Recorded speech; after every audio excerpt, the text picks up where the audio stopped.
Okay, next topic is rest and motion.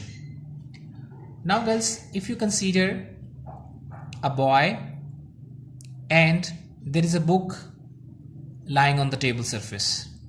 This book does not change its position with respect to surrounding. Surrounding means the region around that book is known as surrounding. So we can see this boy is saying that this book is at rest position because that book is not changing its position with respect to surrounding.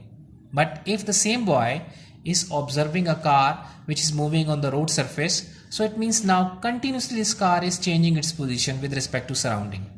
That's why the boy says that the book is at rest position and the car is moving on a straight path.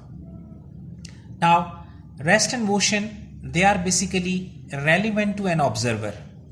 For example, I have given this example for you. Suppose this is a bus and different people are sitting inside the bus, suppose A and B, and the one man C is standing outside the bus and bus is moving on the straight path. Now man B, if you consider this man B, is at rest with respect to man A, and the same man B is moving with respect to this man C, which is standing outside the bus. Since bus is moving, so according to this observer, man B is in motion.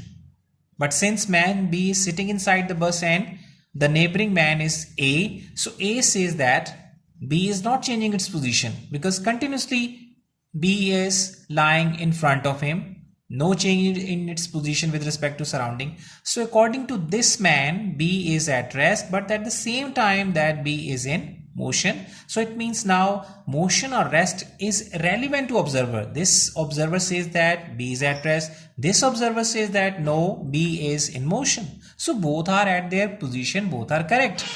So statement of both is same. Okay, so that's why we say rest and motion, they are basically relevant to an observer. Now, adjacent next topic is types of motion. There are basically three different types of motion: translatory, rotatory and vibratory. In short girls, I am going to tell you translatory motion is basically motion along a line without any rotation. Along a line means that line may be straight like this one, line may be circular like circle, line may be zigzag like this one here and there. So when we say along a line, so keep in mind line may be straight, curve or zigzag here and there. So if the body is moving on a straight path, that is translatory, known as linear. If a body is moving on a circular track, that is translatory but circular. If a body is moving here and there like this one, so this is also translatory but known as random. So these are subdivisions of translatory.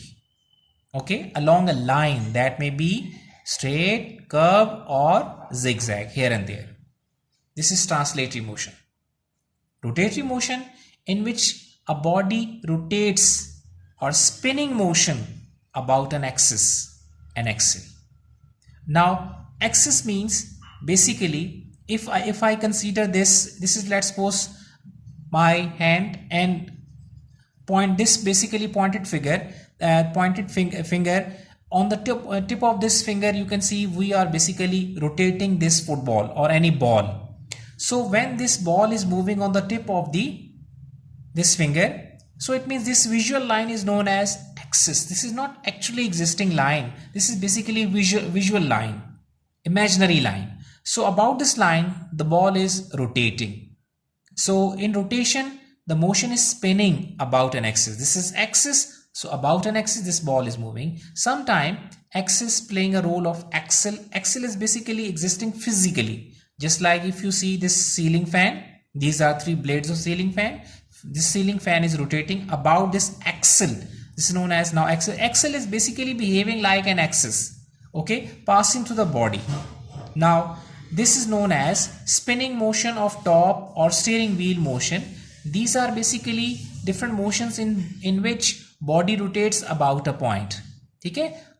Now third one is vibratory motion.